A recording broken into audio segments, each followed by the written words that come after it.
how to make a Likert scale in Google Forms. So I'm gonna start a new form, and here you need to select multiple choice grid. There are columns and there are rows. If we add a couple of columns here, each one of these columns is gonna be a choice to answer in one of these rows. So let's say we have strongly disagree, disagree, neutral, agree, and strongly agree. So here we're gonna have the statement, and we're gonna have the people strongly agree, disagree, or agree on the statement.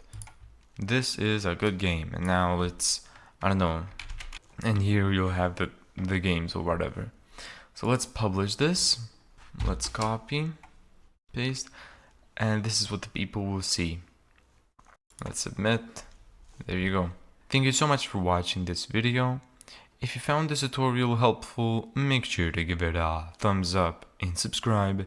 And as always, see you in the next video.